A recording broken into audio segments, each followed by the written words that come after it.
Kisah Orang Kudus. Hari ini, tanggal 25 September. 1. Santo Nicholas dari Flue. Pengaku iman. Nicholas berasal dari Swiss. Ia lahir di Kanton of Walden pada tahun 1417 dari sebuah keluarga Katolik yang saleh. Masa kecilnya berlangsung dalam situasi perang berkepanjangan. Ketika berumur 15 tahun, ia sudah mampu memainkan pedangnya seperti seorang prajurit perang. 4 tahun kemudian ketika berusia 19 tahun, ia pun turut dalam pertempuran untuk membela Swiss, tanah airnya. Ibunya heran bahwa anaknya yang saleh itu memiliki jiwa patriotik yang besar. Ia mengharapkan agar Nicholas menjadi seorang imam, bukan seorang prajurit perang. Harapan ini pupus ketika Nicholas menikah dengan Dorothea Weiss. Karena keberaniannya dan kelincahannya dalam berperang, Nicholas dipilih sebagai komandan pasukan tempur. Seusai perang, ia dipilih menjadi anggota Dewan Kota Praja, anggota pengadilan kota dan akhirnya menjadi wakil rakyat di Kanton Unterwalden. Kepribadiannya yang menarik dan saleh itu membuat rakyat senang padanya dan memilih dia untuk memangku jabatan-jabatan itu. Tetapi Tuhan rupanya mempunyai rencana khusus atas diri Nicholas. Pada usianya ke-50 tahun, Nicholas sekonyong-konyong meninggalkan segala-galanya untuk menjalani hidup menyendiri sebagai seorang pertapa. Suatu kekuatan ajaib yang tak kuasa diatasinya menggerakkan dia untuk menjalani cara hidup itu. Mula-mula ia menjadi seorang peziarah. Kemudian ia menetap di sebuah gubuk yang tersembunyi di sebuah jurang di pegunungan Swiss. Di tempat yang sunyi itu, ia menjalani hidup doa dan tapa yang mendalam selama 20 tahun. Maksudnya ialah ingin membina suatu pergaulan yang mendalam dan erat mesra dengan Allah. Tuhan menganugerahkan kepadanya anugerah-anugerah yang luar biasa. Ia mengalami banyak penglihatan dan ketenangan batin yang penuh kebahagiaan dan penghiburan rohani.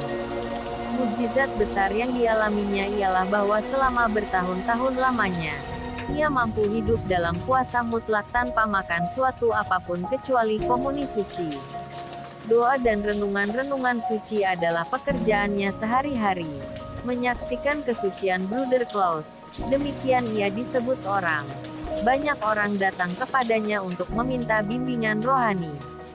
Kepada orang-orang itu ia menasihatkan agar mereka selalu sabar dan suka akan perdamaian. Pada tahun 1461 Federasi Swiss terancam perpecahan karena perselisihan antara negeri-negeri itu. Banyak orang berbondong-bondong pergi kepada Bruder Klaus untuk meminta pandangannya tentang masalah itu. Pemerintah pun mengutus beberapa orang kepada Bruder Klaus. Kepada mereka Bruder Klaus berpesan, jagalah kesatuan negara dan usahakanlah perdamaian. Nasihat ini berhasil membawa kembali Federasi Swiss ke dalam persatuan dan perdamaian. Nicholas meninggal dunia pada tahun 1487 dan dihormati sebagai Rasul Perdamaian. 2. Santo Sergius dari Radones. Abbas.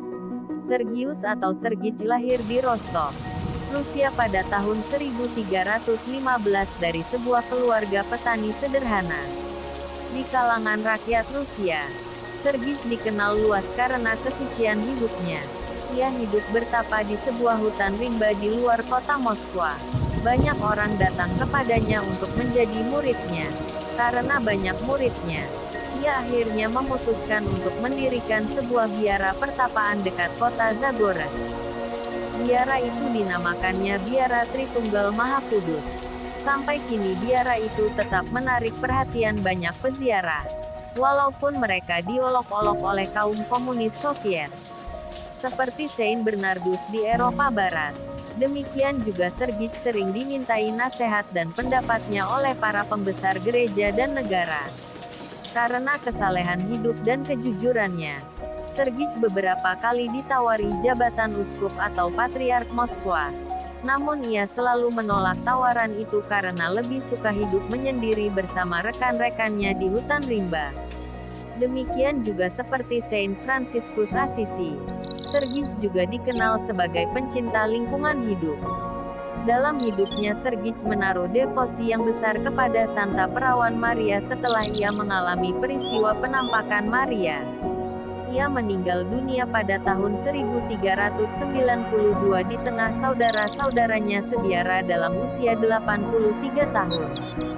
Santo Nikolas dari Flue dan Santo Sergius dari Radones.